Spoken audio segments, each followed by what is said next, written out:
Speaker sir,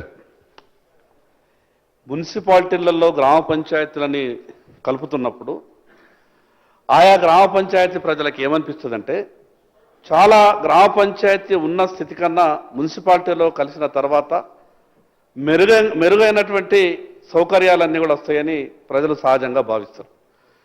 గ్రామ పంచాయతీలుగా ఉన్నప్పుడు అప్పుడు ఎంఆర్ఆర్ఈజీస్ ద్వారా అక్కడ ఉపాధి అవకాశాలు దొరుకుతుండే. మా ఆదిలాబాద్ మున్సిపాలిటీలో కూడా నేను ఉదాహరణ మాత్రమే చెప్తున్నా. ఆనుకొని ఒక అనుకుంటా అనే విలేజ్ ఉంటుండే సార్. దాదాపు అక్కడ 95% లేబర్లు ఉంటుండే.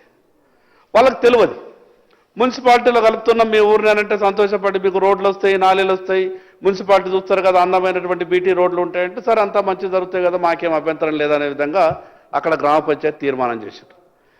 గ్రామ పంచాయతీ మున్సిపాలిటీలో కలిసిన తర్వాత ఆ నరకం అనేది ఎట్లుంటుందో వాళ్ళకు తెలియలేదు, చూడలేవరు. కానీ ఇప్పుడు మేము నరకం అనుభవిస్తున్నామని మొన్న వరదలు వచ్చినప్పుడు మేము అక్కడికి వెళ్తే, మేము గ్రామ పంచాయతీలో ఉన్నప్పుడు బాగుంటుంది, మాకు ఉపాధి హామీ కూలీవాయే చేద్దామంటే పని దొరుకుతలేదు, మిగతా అభివృద్ధి కార్యక్రమాలకు నిధులు వస్తలేదు. అందుకు మీ ద్వారా ప్రభుత్వానికి ఒక విజ్ఞప్తి చేస్తా ఉన్నా, ఉపాధి హామీ ద్వారా ఏ కూలీలైతే అక్కడ ఉపాధి చేసుకొని బతుకుతుండెనో వాళ్లకు మీరు ప్రత్యామ్నాయంగా ఒక కార్యక్రమాన్ని కూడా ఆలోచించాల్సిందిగా మీ ద్వారా ప్రభుత్వానికి విజ్ఞప్తి చేస్తా ఉన్నాం. కొత్త ప్రభాకర్ రెడ్డి గారు. Thank you sir. సార్, ఇప్పుడు గ్రామ పంచాయతీలు కానీ మున్సిపాలిటీ కానీ చాలా విషయాలు మాట్లాడినరు మా గౌరవ శాసనసభ్యులు. నా విన్నపం ఏముందంటే సార్, నిన్న మొన్న చాలా ఫ్లడ్స్ వచ్చినాయి.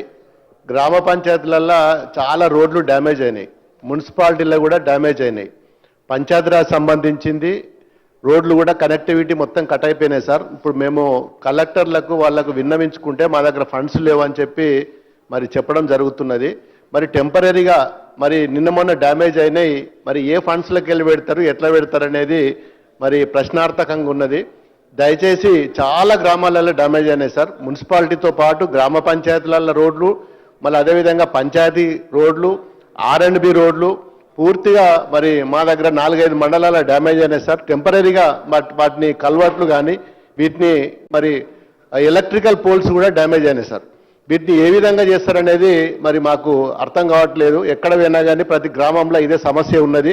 ఎవరిని అడిగినా కానీ ఏ డిపార్ట్మెంట్ అడిగినా మాకు ఫండ్స్ రాలేదంటుండ్రు. ఎలక్ట్రిసిటీ బోర్డు కడితే మాకు డబ్బులు లేవు సార్ కరెంట్ పోల్స్ నిలబెట్టడానికి అంటుండ్రు. పంచాయతీ రోడ్డుకు సంబంధించిన వారికి అధికారులకు ఫోన్ చేస్తే ఇంకా మాకు డబ్బులు శాంక్షన్ రాలేదు, మరి అప్పటిదాకా వెయిట్ చేయాలంటుండ్రు.